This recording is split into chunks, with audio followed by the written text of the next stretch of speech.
The intergalactic law enforcement unit had arrested countless criminals across the galaxy, smugglers, warlords, and even rebel leaders.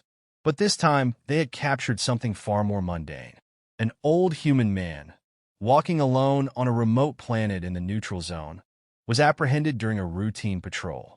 The arresting officers, members of the imposing Vekthar species, thought it would be a simple matter.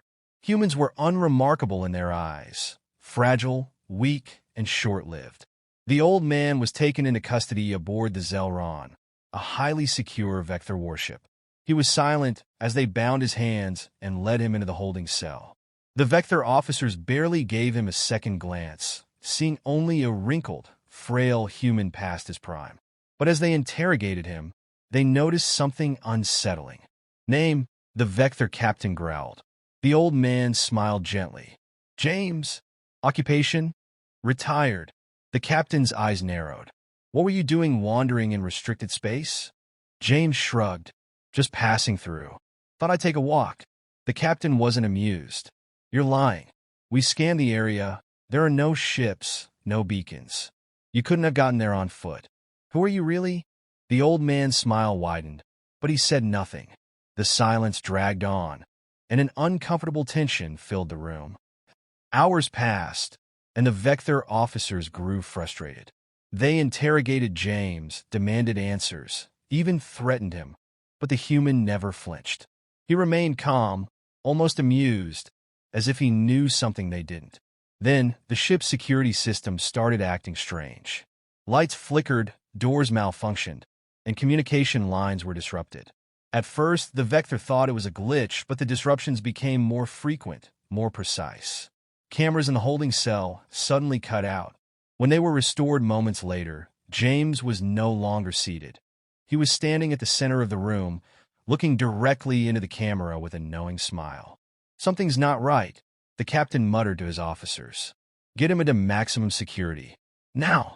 As they moved to transfer the old man, they realized the gravity of their mistake. The moment they unshackled his hands, the ship's alarms blared. External weapon systems were suddenly online and targeting the Zelron itself.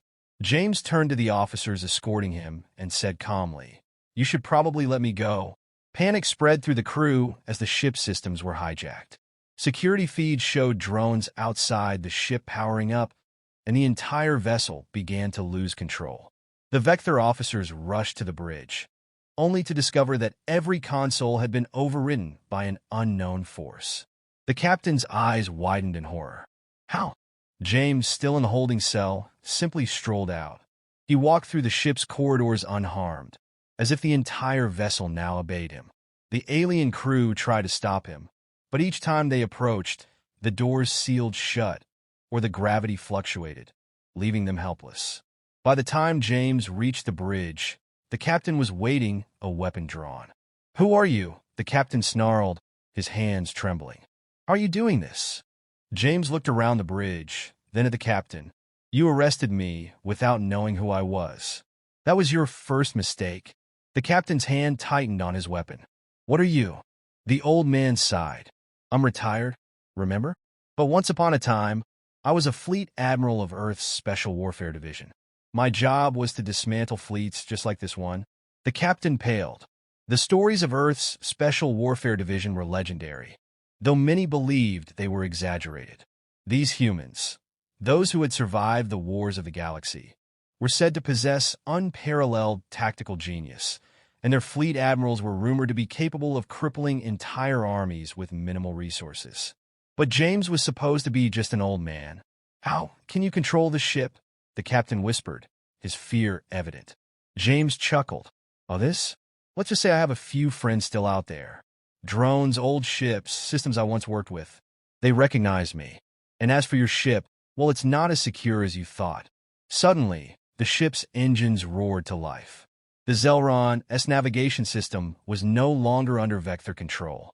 James casually walked over to the captain's console and tapped a few buttons. The entire ship shifted course, heading straight for the nearest Vekthar command center. "Now listen closely," James said, his voice calm but commanding. "You're going to return me to where you found me. If you don't, I'll send this ship crashing into your home base and wipe out half your fleet." The captain, now sweating, stammered, "You can't do this." James leaned in closer, his eyes sharp and dangerous. "I already have." The Zelron was forced to change course and drop James off at the exact location they had arrested him. As the old human calmly walked back into the wilderness, the Vekthar crew watched in disbelief. Their ship, their pride, had been hijacked by a single old man with no visible weapons, no ship of his own, and no apparent plan. As the Zelron sped away, one of the officers turned to the captain, still shaken. "Well, what do we do now?" The captain stared at the empty spot where James had vanished and whispered, "We never speak of this again."